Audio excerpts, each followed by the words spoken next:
ధాన్యం రంగు మారుతా ఉంది. ఇది మా దృష్టికి తీసుకొచ్చిన సమస్య. కాలువ గట్లే డంపింగ్ యార్డులు ప్రతి పంచాయతీల్లో ఉన్న చెత్తంతా తీసుకెళ్లి కాలువ గట్ల మీద గోదావరి గట్ల మీద పోస్తుంటే దాంతో కాలువలు నదులు కూడా కలుషితం అవుతా ఉన్నాయి. డ్రైనేజ్ కాలువల్లో కూడా పూడుకులు తీలేక మొత్తం మురుగునీరు వచ్చేసి కుళ్ళిపోతా ఉంది పంట.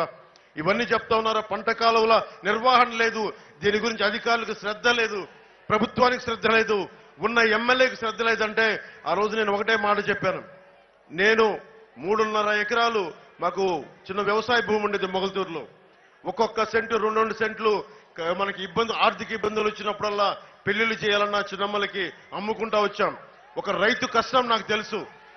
అందుకనే రైతాంగాన్ని నేను మాటిస్తున్నాను, వచ్చిన సంవత్సరం లోపే నేను మీకు ఏమైతే సమస్యలు ఉన్నాయో గిట్టుబాటు ధర కానీ సాగునీటి సమస్య కానీ ఇవన్నీ నేను ముందుండి నేను మీకు మాటిస్తున్నాను. కోనసీమ రైతాంగానికి రైతు బిడ్డగా నేను మాటిస్తున్నాను. పిఠాపురం నుంచి పోటీ చేస్తున్నాను. మీకు అందుబాటులో ఉంటాను, మీకు అందుబాటులో ఉండేవాడిని, మీకు అందుబాటులో ఉంటాను. ప్రతి సమస్యకి నేను క్షేత్రస్థాయి పరిశీలన నేను చేస్తాను. ఈ రోజున వరప్రసాద్ గారిని అభ్యర్థిగా నిలబెడుతున్నప్పటికీ కూడా నేను బాధ్యత తీసుకుంటాను. నేను వస్తాను.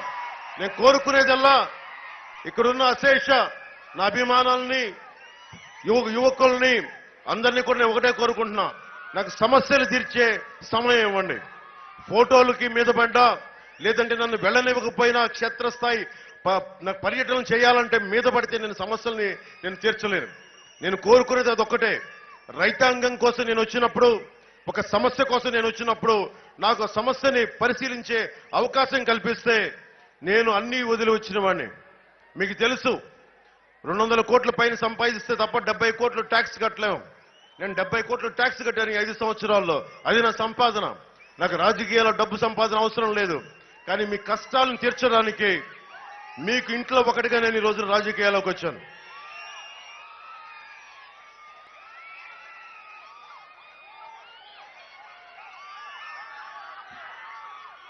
ముఖ్యంగా రైతాంగం చెప్పింది, నీటి తీరువ సంఘాలు ఉండేవి, అవి రద్దు చేశాడు. ఆ వ్యవస్థను చంపేశాడు జగన్. కూటమి ప్రభుత్వం రాగానే నీటి తీరువ సంఘాలని పునరుద్ధరణ చేస్తాం. అలాగే వాటికి ఎన్నికలు పెట్టడం మానేశారు. సంఘాలన్నీ కలిపి పూడికలు, కాలువలు, మరమ్మతులన్నీ చేసేవారు.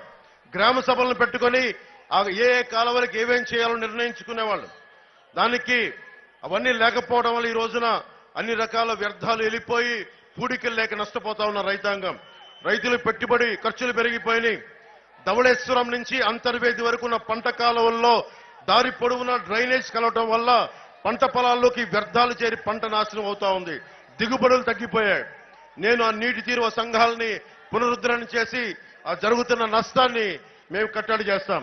మద్దతు ధర ఇప్పించే బాధ్యత జనసేన, టీడీపీ, భారతీయ జనతా పార్టీ ప్రభుత్వం తీసుకుంటుంది. పండిన పంట ఈ రోజున వైసీపీకి పండిన పంటకి కొన్నా కానీ డబ్బులు ఎప్పుడు ఇస్తున్నారో తెలియని పరిస్థితి. మేము మీకు సకాలంలో అందించే పరిస్థితి మేము తీసుకొస్తాం. జగన్ వచ్చాక దాదాపు 20,000 ఎకరాల్లో క్రాప్ హాలిడే ప్రకటించారు. క్రాప్ హాలిడే ప్రకటించడం అంటే సమ్మె చేయటం. రైతు అన్నం పెట్టే రైతు సమ్మె చేస్తే మన చేతుల్లోకి, మన ప్లేట్లోకి ముద్ద రాదు. అలాంటి రైతు కష్టానికి కూర్చొని రావాల్సిన ఎమ్మెల్యేలు ఒక్కరు రాలా. ఇక్కడ కూర్చున్న రాపాక 5 ఎకరాల్లో, రాపాక వరప్రసాద్ గారు 5 ఎకరాల్లో ఇల్లు కట్టుకున్నాడు. కానీ కోనసీమ రైతాంగానికి కన్నీళ్లు తోడటానికి మనసు రాలా. అలాగే కోఆపరేటివ్ సెక్టర్, ముఖ్యంగా రైతులకి వ్యవసాయ రుణాలు ఇచ్చే కోఆపరేటివ్ సెక్టర్ ని సంపూర్ణంగా చంపేశారు, నిర్వీర్యం చేశారు, భ్రష్టు పట్టించారు. ఒకప్పుడు దాతలను చైర్మన్ గా, డైరెక్టర్ గా ఎన్నుకునేవాళ్ళు.